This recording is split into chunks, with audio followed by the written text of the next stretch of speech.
साथियों, मैं advocate BM Singh, Brajmohan Singh, प्रत्याशी बार काउंसिल ऑफ उत्तर प्रदेश। आज विशेष कारणों से मैं आपके बीच में लाया हूं और मैं समझता हूं वो जानकारी हमारे देश भर के सभी अधिवक्ता साथियों को होनी चाहिए कि आज अधिवक्ताओं के साथ और न्यायपालिका के साथ क्या होने जा रहा है। मैं आपको यह बताना चाहता हूं कि अभी भारत सरकार के द्वारा जो एडवोकेट्स अमेंडमेंट बिल 2025 लाया गया है, ये एडवोकेट्स अमेंडमेंट बिल नहीं है, बल्कि मैं वास्तविक अर्थों में कहूंगा ये न्यायपालिका को पंगु बनाने के बाद में न्यायपालिका को गुलाम बनाने का अधिनियम है।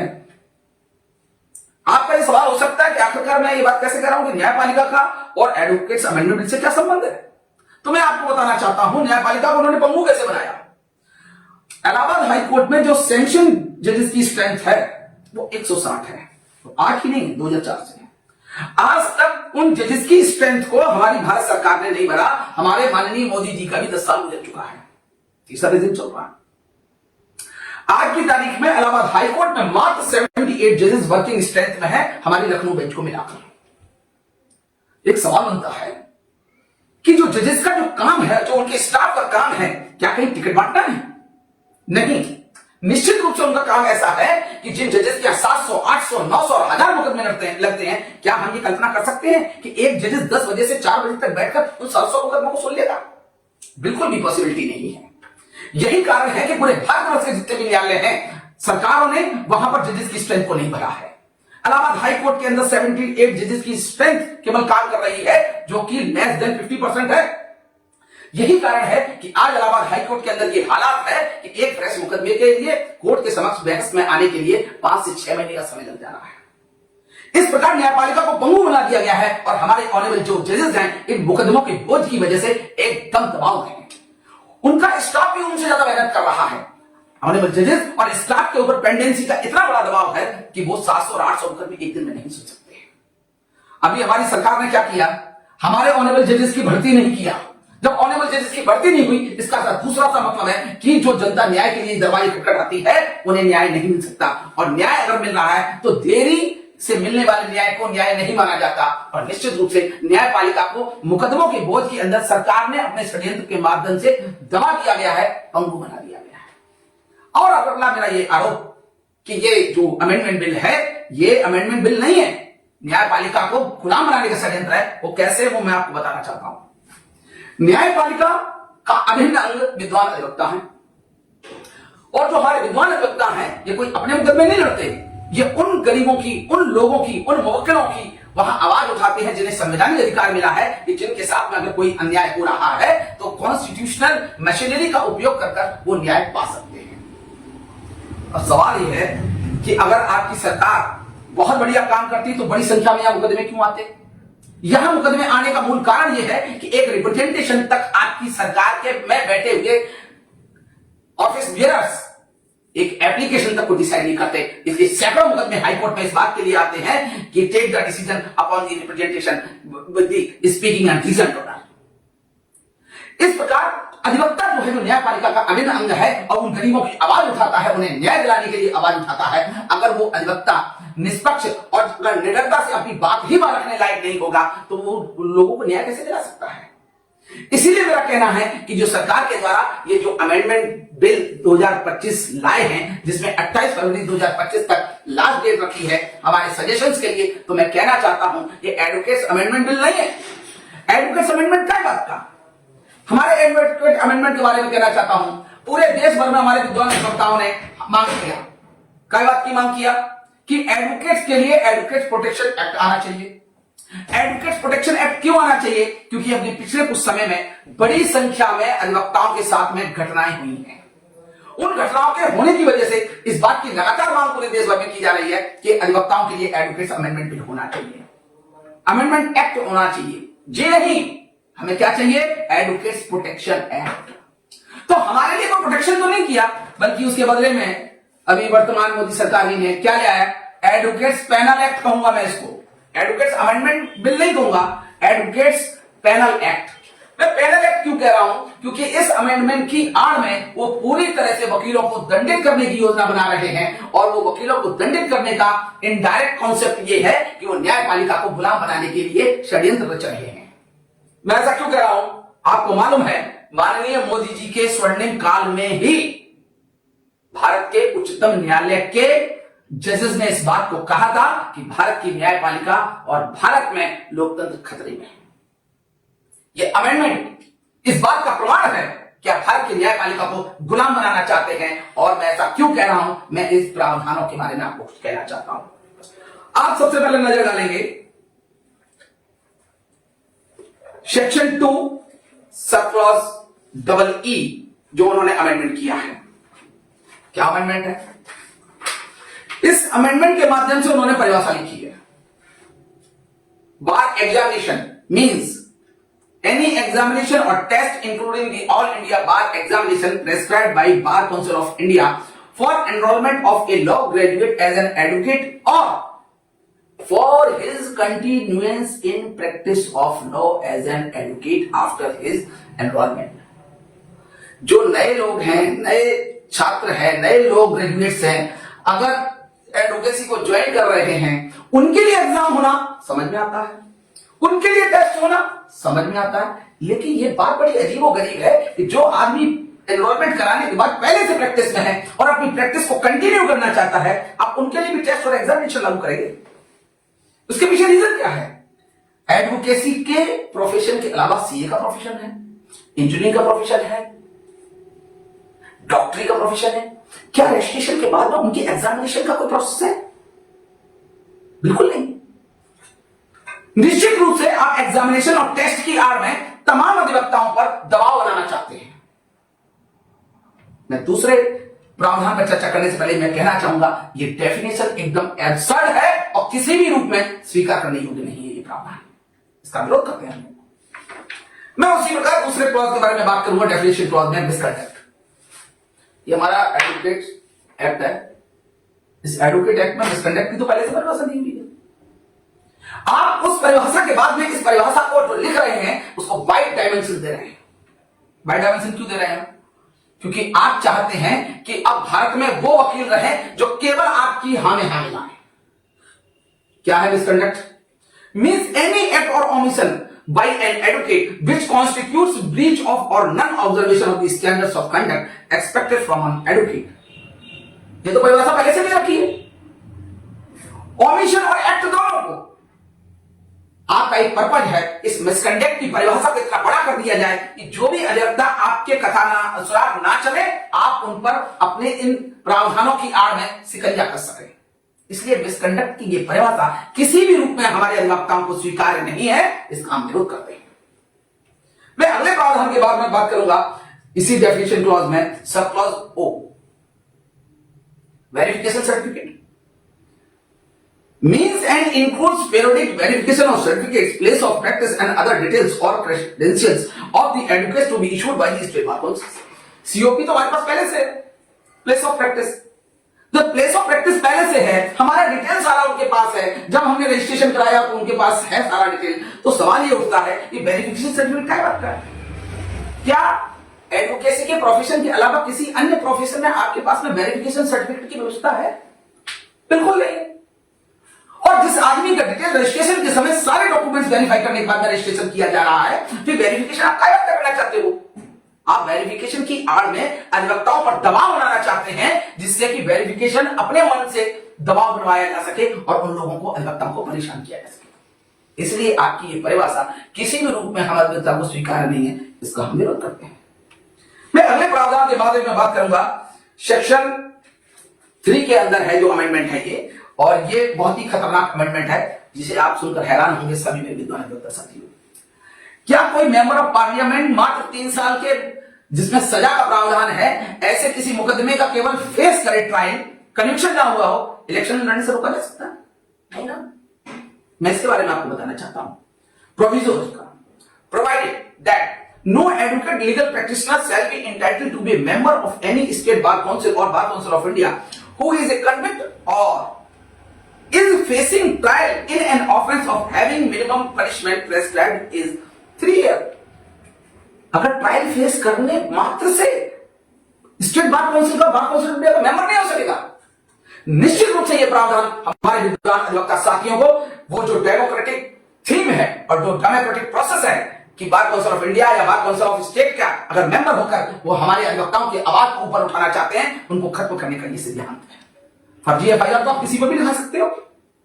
क्या एफआईआर लिखने मात्र से और ट्रायल को फेस करने मात्र से आप उस कन्विक्शन मान लोगे? लॉ तो भारत में नहीं पूरी दुनिया में है।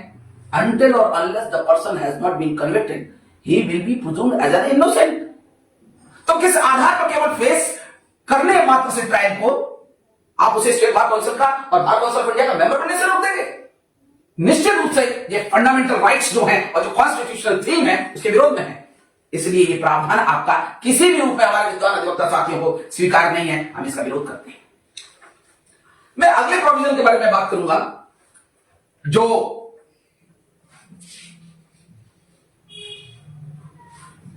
सेक्शन 4 के अंदर अमेंडमेंट है। सेक्शन 4 में अमेंडमेंट क्या है? मैं कहना चाहता हूं इस प्रावधान के माध्यम से central government bar council of India के अंदर अनुचित हस्तक्षेप करना चाहती है और बार काउंसिल ऑफ इंडिया की जो ऑटोनोमस बॉडी है उस ऑटोनोमस बॉडी के अंदर इंडिपेंडेंस के अंदर अपना प्रतिनिधित्व बनाना चाहती है। बढ़ाना नहीं चाहती, मेजोरिटी में मेंबर्स कर रही है। सॉलिसिटर जनरल ऑफ इंडिया और attorney general of India ex officio bar council of India के मेंबर हैं। आप सब जानते हैं कि अटॉर्नी जनरल ऑफ इंडिया और solicitor general of India Bharat सरकार के ही प्रतिनिधि होते हैं। उन दोनों के होने के बावजूद आप ये मोर देन 3 मेंबर्स और क्यों लाना चाहते हो? 2 पहले से हैं, आप 3 इनको लाओगे, 5 आदमी हो गए। और उसके बाद में आपने बहुत बढ़िया नीचे कर दिया क्या? इन 5 आदमियों के साथ में एक 1B का क्लॉज है, to have 2 women members co-opted by the council from amongst the eminent women advocates in addition to elected members। हमारी बहनों को, हमारे फीमेल एडवोकेट साथियों को आप रिजर्वेशन दे रहे हैं, रिप्रेजेंटेशन दे रहे हैं, very good, we have no objection. आप इसलिए दे रहे हैं ना क्योंकि बार काउंसिल ऑफ इंडिया में अभी हमारे ऑनरेबल सुप्रीम कोर्ट का जजमेंट आया कि सुप्रीम कोर्ट बार के अंदर भी एडवोकेट्स, लेडी एडवोकेट्स को रिप्रेजेंटेशन होना चाहिए। बहुत अच्छी बात है। क्या कभी आपने चिंता की है कि शेड्यूल कास्ट और शेड्यूल ट्राइब के भी मेंबर्स वहां होने चाहिए? जिस प्रकार वुमेन्स एडवोकेट्स का हमारा रिप्रेजेंटेशन नहीं है बार काउंसिल ऑफ उत्तर प्रदेश में, तो आज तक जिस दिन से बार काउंसिल ऑफ उत्तर प्रदेश बनी है शेड्यूल कास्ट का एक आदमी मेंबर नहीं हो सका। तो कभी आपने इस बात के लिए चिंता किया है कि उनका भी रिप्रेजेंटेशन होना चाहिए? बार काउंसिल ऑफ इंडिया की तो बहुत बड़ी बात है। तो मैं आपसे कहना चाहता हूं यदि हमारी वुमेन एडवोकेट्स को ये रिप्रेजेंटेशन दिया जा रहा है वो इस कारण से हमारे रिप्रेजेंटेशन नहीं है, तो मैं ये कहना चाहता हूं SC ST के एडवोकेट्स को भी रिप्रेजेंटेशन के संदर्भ में आपको चिन्हित होना चाहिए, आपको चिंतित होना चाहिए। यदि आप ऐसा नहीं कर रहे हो तो निश्चित रूप से भारत का जो बहुत बड़ा वर्ग है उनके साथ आप धोखा कर रहे हो। इस दृष्टिकोण से इस अमेंडमेंट को स्वीकार नहीं किया जा सकता। उनको भी रिप्रेजेंटेशन की आपको व्यवस्था करनी होगी, तब कहा जा सकता है कि आप मेन लाइन में लाने के लिए समाज के हर तबके को, हर वर्ग को आप काम कर रहे हैं। मैं अगले प्रावधान के बारे में बात करूंगा। आप देखेंगे सेक्शन 6 में ही एक क्लॉज है D, for clause C of sub section 2 shall be omitted. हमारे लोगों को मालूम नहीं, अभी जो आप ये पुराना एडवोकेट एक्ट उठाओगे और जिस क्लॉज को ये लोग डिलीट कर रहे हैं, मालूम है क्या? बार council of Uttar Pradesh, bar council of state और बार काउंसिल ऑफ इंडिया को यह जिम्मेदारी है कि वो लाइब्रेरियों का निर्माण कराए। हाई कोर्ट में कराए, डिस्ट्रिक्ट कोर्ट में कराए, तहसील में कराए, सब जगह कराए। बार काउंसिल ऑफ इंडिया को मालूम है कि अगर लाइब्रेरी बनानी पड़ेगी तो हॉल पहले बनाना पड़ेगा। हॉल बनेगा, लाइब्रेरी बनेगी तो विद्वान वकील पढ़ेंगे, लिखेंगे, जो नए बच्चे आ रहे हैं उनके अंदर ज्ञान का निर्माण होगा। बहुत सारे कॉमन समाज से वो बच्चे आते हैं जिनके घर पर व्यक्तिगत पर्सनल लाइब्रेरी नहीं है, उनके लिए भी ज्ञान का निर्माण होगा। कितनी हैरानी की बात है। आपको ज्ञान की व्यवस्था को आगे बढ़ाना चाहिए था, ऐसा ना कर आपने लाइब्रेरी के एस्टैब्लिशमेंट करने के प्रावधान को ही ओमिट कर दिया। आपकी ये मंशा स्पष्ट दिखाई देती है कि आप भारत में विद्वानों को पैदा नहीं करना चाहते, बल्कि जो विद्वान आने की संभावना है उनको खत्म करने का षड्यंत्र है। इसलिए ये आपका क्लॉज किसी भी रूप में हम विद्वान अधिवक्ताओं को स्वीकार नहीं। मैं अगले प्रावधान के बारे में बात करूंगा। आपका जो अगला प्रावधान है ये सेक्शन 7 के अंदर HB, इसके अंदर क्या है मैं आपको बताऊं। टू प्रेस्क्राइब और कंडक्ट सच एग्जाम्स इंक्लूडिंग बार एग्जामिनेशंस प्री और post enrollment to make a person entitled to practice law as may be deemed necessary for maintenance stand of legal profession. Pre का समझ में आता है, एनरोलमेंट से पहले आपको जो एग्जामिनेशन लेने लीजिए, अगर बच्चा पास आउट होगा तो आप एनरोल कीजिए, क्योंकि पास होने के बाद में ये बात आप समझ सकते हैं कि ये प्रैक्टिस करने लायक है या नहीं है। लेकिन जो आदमी एनरोलमेंट हो गया, आप उसका कौन सा एग्जाम ले रहे हो? सॉरी, निश्चित रूप से ये प्रावधान लागू करने योग्य नहीं है, इसका हम लोग विरोध करते हैं। मैं नेक्स्ट प्रावधान के बारे में साथियों आपको बताना चाहता हूं। प्रावधान तो ये बहुत सारे हैं, लेकिन मैं मुख्य उन पर प्रकाश डाल रहा हूं। सेक्शन 8, सेक्शन 8 के अंदर क्या है? जो हमारा सेक्शन 8 है, ये बार काउंसिल्स जो है स्टेट के, उसके पीरियड को तय करता है। आपको एक व्यवहारिक जानकारी है कि बार काउंसिल का जो टोटल पीरियड होता है वो मात्र 5 साल होता है, और 5 साल के बाद से मतलब है कि 5 साल के खत्म होने से पहले या तो उन्हें इलेक्शन करा देना चाहिए, और नहीं करा पाते हैं तो उन्हें 6 महीने के अंदर इलेक्शन करा देना चाहिए, और 6 महीने में भी नहीं करा पाते हैं तो बार काउंसिल ऑफ इंडिया अगले 6 महीने के अंदर इलेक्शन पूरा कराएगी। आपने व्यवहार में देखा है कि किसी भी स्टेट ने अपने 5 साल खत्म होने से पहले इलेक्शन नहीं कराए। एक आदत बना ली गई है, यदि हम इंस्टीट्यूशन में पहुंच गए साहब, कुछ भी हो जाए कुछ छोड़ेंगे नहीं, बना लिया उन्होंने। अपने 6 महीने पूरे कर देते हैं, और 6 महीना पूरा करने के बाद में बार काउंसिल ऑफ इंडिया को हस्तक्षेप करने के बाद में इलेक्शन होता है। बड़ी हैरानी की बात बता रहा हूं, प्रोविजो क्या है। इनडायरेक्टली इस प्रावधान को 5 साल से बढ़ाकर मैं कहूंगा 7 साल किया जा रहा है। 7 साल से पहले कोई चुनाव होगा ही नहीं, और मैं ये कहूंगा ये सरकार का षड्यंत्र है कि बार काउंसिल के अंदर असली चुने हुए प्रतिनिधि ना पहुंचे, इसलिए ये षड्यंत्र किया गया है। कैसे? इसका मैं प्रोविजो पढ़ रहा हूं साथियों। Provided further that the bar council of India may extend the tenure of the state bar council for further period of 6 months for any other period from the date on which it would otherwise have ceased, but in no case exceeding total period of 18 months.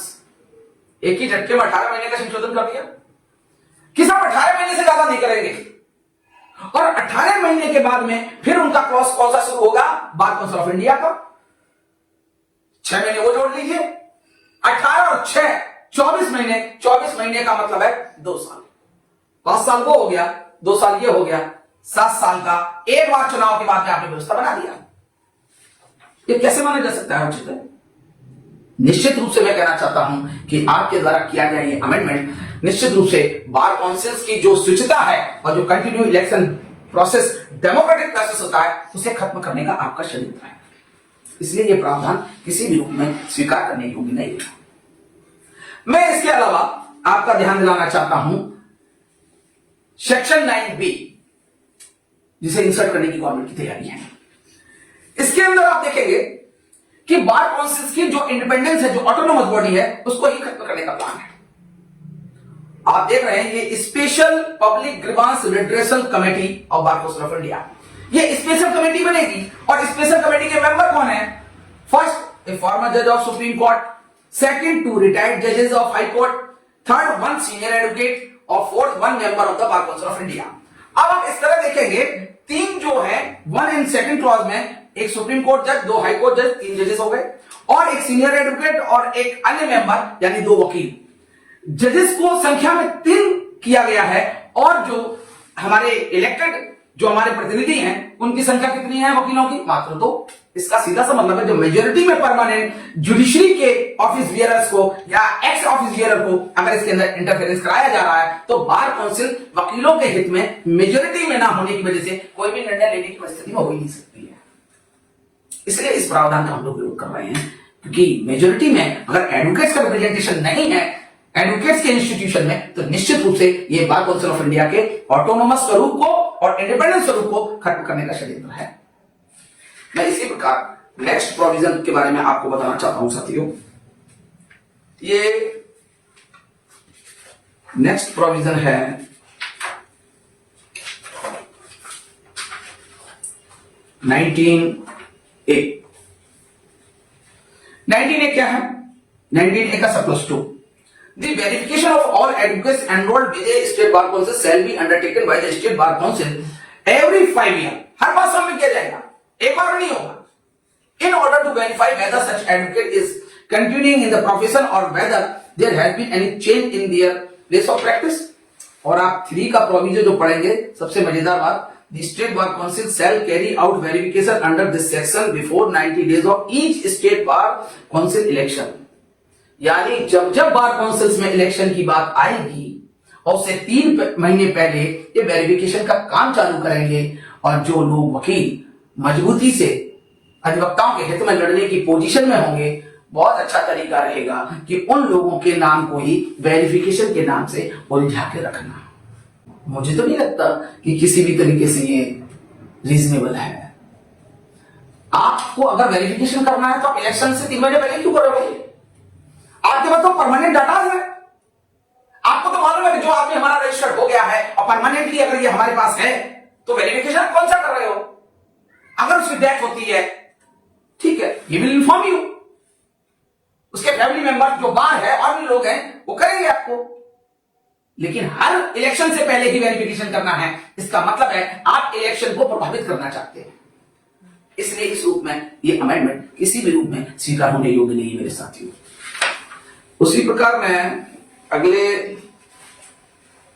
प्रावधान के बारे में बात करूंगा, 26A। ये प्रावधान क्या है? ये बहुत ही सीरियस वो है साथियों।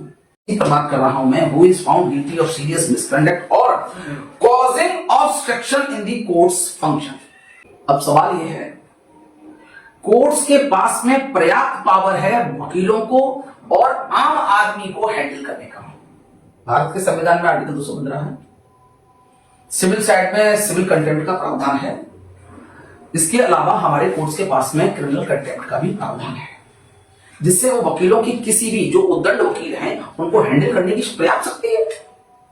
लेकिन उस शक्ति के बावजूद अगर आपने स्पष्ट प्रावधान किया causing obstruction in court functioning, meaning thereby आप एडवोकेट्स के ऊपर वो दबाव क्रिएट करना चाहते हैं कि कोई भी वकील मजबूती से न्यायालय के अंदर अपनी बात ना कह पाए। अगर जो वकील इसी बात से डरता रहेगा, क्योंकि आपने इसकी तो परिभाषा नहीं किया ना, ये तो कोर्ट डिसाइड करेगी ना, जो प्रिसाइडिंग ऑफिसर वो डिसाइड करेगा ना। मैं सुनना नहीं चाहता, भले मुकदमे के अंदर आर्गुमेंट का सवाल है, अगर वकील ने थोड़ा सा भी कोर्ट को प्रेस करने की कोशिश किया, परस्यू करने की कोशिश किया कि साहब हमारे अंदर मुकदमे में ग्राउंड्स हैं, आप कोर्ट फंक्शनिंग में साहब इंटरफेरेंस कर रहे हैं, तो कोर्ट के पास पहले से पावर है, उसके बावजूद आप इस तरह का अमेंडमेंट ला रहे हैं, निश्चित रूप से वकीलों के ऊपर अनुचित दबाव क्रिएट करने की प्रक्रिया है। इसलिए हम इस प्रावधान से किसी भी रूप में सहमत नहीं है और यह प्रावधान निश्चित रूप से लागू होने योग्य नहीं है। मैं अगले प्रावधान को बात करूंगा, यह है सेक्शन 35। यह तो बहुत ही कमाल का है। इस सेक्शन 35 के अंदर आप देखेंगे, मैं खास तौर से इसको पढ़कर आपको बताना चाहता हूं, whether on receipt of a complaint or otherwise the state bar council has reason to believe that any advocate on its roll has been guilty of professional or other misconduct।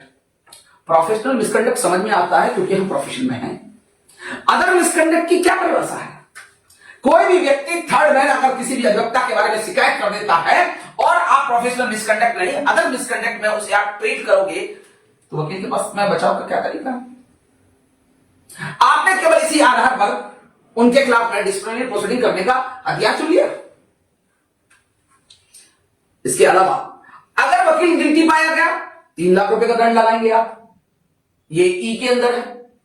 और एफ के अंदर आपने किया impose special और exemplary cost subject to maximum of ₹50,000। अगर झूठी शिकायत पाए तो 50,000 से ज्यादा दंड नहीं हो सकता। ये इक्विटी को बैलेंस कैसे कर रहा है? वकील के कंडक्ट को अगर आपने मिसकंडक्ट पा लिया तो 3 लाख का दंड, और अगर कंप्लेंट को झूठा पाया तो 50,000 मैक्सिमम। क्या कोई भी वकील पूरे भारत में, मैं पूछना चाहता हूं, क्या कोई भी वकील पूरे भारत में कितना भी खराब से खराब मुकदमा हार जाए तो क्या वो कभी कहता है कि नहीं साहब वकील साहब ने तो बहुत बढ़िया किया, बहुत अच्छा किया? ये बहुत नेचुरल है कि वकील के पास, एडवोकेट्स के पास में केवल लीगल पैरामीटर्स में बात रखने का अधिकार होता है। ऑर्डर्स करना न करना ये हमारे ऑनरेबल कोर्ट्स और ऑनरेबल जजेस का प्रीरोगेटिव है। ये उनका अधिकार क्षेत्र है कि न्याय के क्षेत्र में उनको एविडेंसेस के लेवल पर, उन्हें लीगल पोजीशन के लेवल पर क्या चीज लगती है कि फेवर में ऑर्डर होना है या नहीं होना है। इसमें किसी वकील का हस्तक्षेप नहीं हो सकता। तो कोई भी क्लाइंट क्या इस बात से सहमत होता है? नहीं होता है। तो निश्चित रूप से ये जो प्रावधान आपने किया है ये तो वकीलों के अधिकारों को कटौती कर उनको दंडित करने की व्यवस्था किया है। जो वकील खुद अपने दंड से डरा रहेगा तो क्या डरे हुए लोगों को जिनके साथ अन्याय हो रहा है उनका मजबूती से वो पक्ष रखने योग्य है? निश्चित रूप से मैं कहना चाहता हूं, जिन लोगों के ऊपर कानून की तलवार खुद लटकती रहेगी वो अधिवक्ता निडर होकर अपने उन गरीब मुवक्किलों की उनकी आवाज को मजबूती से न्यायालय में नहीं रख सकता। इसलिए हम इसका विरोध कर रहे हैं। मैं अगले प्रावधान की बात करूंगा, सेक्शन 35A। ये क्या है? इस 35A का मतलब है provision on the boycotts on abstention from courts work. Number 1, no association of advocates or any member of association or any advocate either individually or collectively shall have a call for boycott or abstinence from courts work or boycott or abstain from courts work or cause obstruction in any form in courts functioning or in court premises।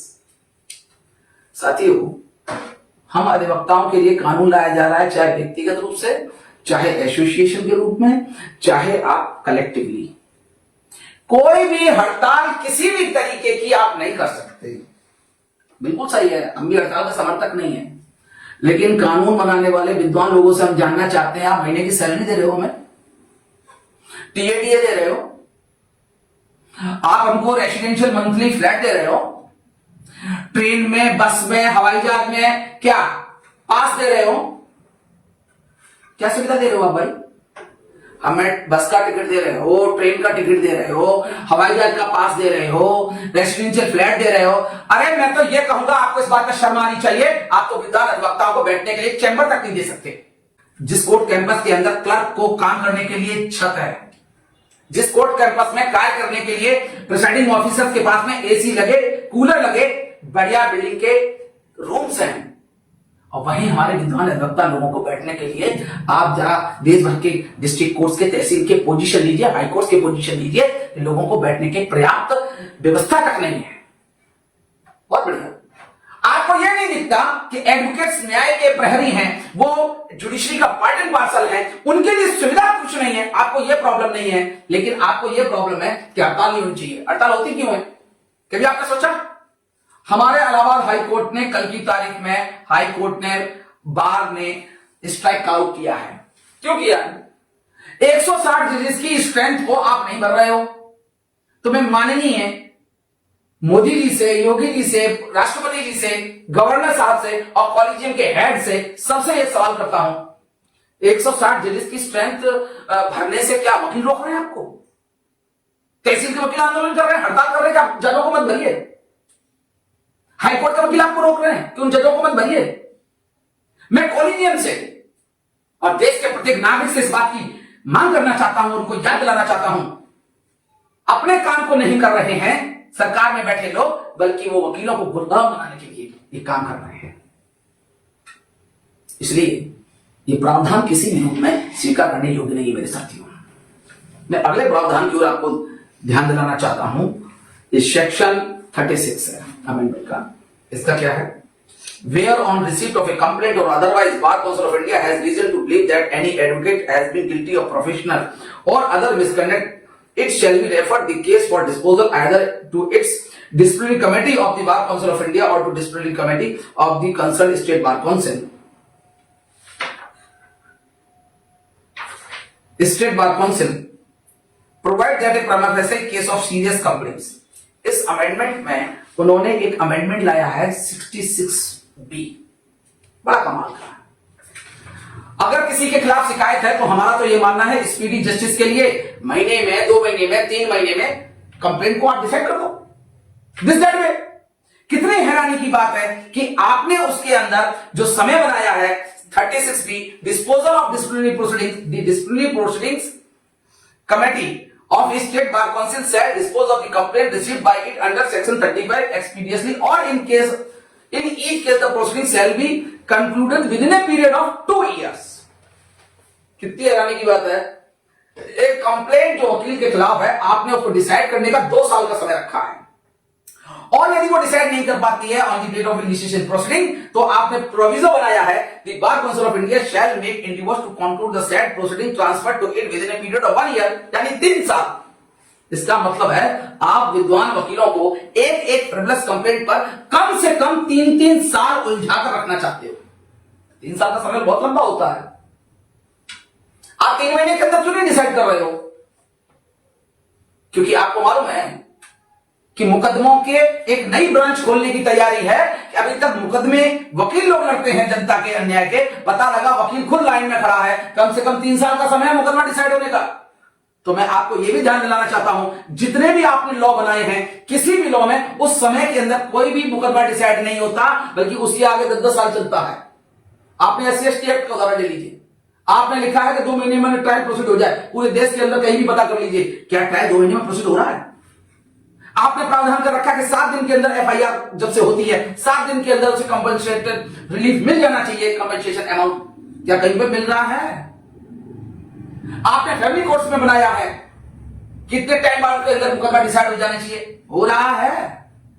MACT में आपने नियम बनाया हुआ है, certain time limit का मुकदमा decide हो जाना चाहिए, हो रहा है। कानून पास करने वाले विद्वान सरकार के लोगों में आपको ध्यान दिला दूं, देश को बर्बाद मत कीजिए, क्योंकि आपका यह अमेंडमेंट किसी भी रूप से न्यायपालिका को मजबूत नहीं करेगा, न्यायपालिका को गुलाम बनाने का षड्यंत्र है। 3-3 साल जब वकील अपनी कंप्लेंट के लिए परेशान रहेगा, तो वो लोगों को न्याय दिलाने के लिए क्या मुकदमों पर ध्यान देगा? इस बात को ध्यान में रखते हुए ये प्रावधान किसी भी रूप में स्वीकार करने योग्य नहीं और हम इसका विरोध करते हैं। उसी प्रकार मैं आपका ध्यान नेक्स्ट प्रोविजन है साथियों, सेक्शन 45B। इस सेक्शन 45B में क्या है? Liability for misconduct in certain cases if any person suffers loss either caused deliberately or by misconduct of the advocate, then such person may make a complaint for misconduct against the advocate under appropriate regulations as may be prescribed by the bar council of India। यानी वकीलों के भी विरोध में शिकायत करने का आपने पूरा एक प्रावधान ही निर्मित कर दिया है 45B। मिसकंडक्ट की शिकायतें अगर होती हैं और जिस तरीके से हैंडल होती हैं, क्या आपको नहीं मालूम है कि किसी भी क्लाइंट का जब काम नहीं होता है उसकी इच्छा के अनुसार, तो किसी भी वकील से खुश नहीं होता, प्रसन्न नहीं होता। मैं बचाव नहीं कर रहा कि गलत करने वालों के साथ में आप कोई मुरब्बत कर दीजिए या छूट कर दीजिए, लेकिन इस तरह का स्पष्ट प्रावधान बनाना, उस प्रावधान के अंदर ये लिखना कॉज डेलिबरेटली और मिसकंडक्ट सफर्स एनी लॉस, तो वो तो ये भी आरोप लगाएंगे कि साहब मेरे इतना आर्थिक लॉस हो गया है, मुझे इतना समय का लॉस हो गया है। क्या आपको नहीं मालूम है झूठी कंप्लेंट्स की बाढ़ आने की पूरी संभावना है? और मैं ये कहूंगा कि झूठी कंप्लेंट आने की केवल संभावना नहीं है, बल्कि वकीलों को डिमोरलाइज करने के लिए झूठी कंप्लेंट दाखिल की जाएंगी। और झूठी कंप्लेंट जब वकीलों के विरोध में आएंगी, तो निश्चित रूप से कोई भी वकील स्वतंत्र रूप से न्यायपालिका में अपना काम करने में सक्षम नहीं होगा। इसलिए यह प्रावधान किसी भी तरीके से लागू करने योग्य नहीं है, हम इसका विरोध करते हैं। मैं इसी प्रकार एक और प्रावधान है, उसके बारे में भी मैं आपको बताकर इस बात को मैं समाप्त करूंगा, क्योंकि जो अमेंडमेंट एक्ट है, जिसको मैंने पहले भी बोला कि अमेंडमेंट एक्ट नहीं है, न्यायपालिका को गुलाम बनाओ एक्ट है। प्रावधान बहुत सारे हैं, इन कुछ प्रावधानों पर जिसपे मैंने विस्तार से आप सबको बताया, उसका कारण है कि भारत के प्रत्येक वकील साथी को, अधिवक्ता साथी को, लर्नेड विद्वान एडवोकेट साथियों को और भारत के प्रत्येक नागरिक को यह बात पता चलना चाहिए, ये एडवोकेट अमेंडमेंट बिल 2025 केवल वकीलों को परेशान करने वाला नहीं है, बल्कि न्यायपालिका को परेशान करने वाला है। और न्यायपालिका को परेशान करने का मतलब है भारत के समस्त नागरिकों को परेशान करना, उनके ऊपर दबाव का निर्माण करना। निश्चित रूप से अगर भारत के लोग न्याय के लिए भारतीय न्यायपालिका में आते हैं, तो उसकी महत्वपूर्ण सीढ़ी है हमारे विद्वान अधिवक्ता साथी।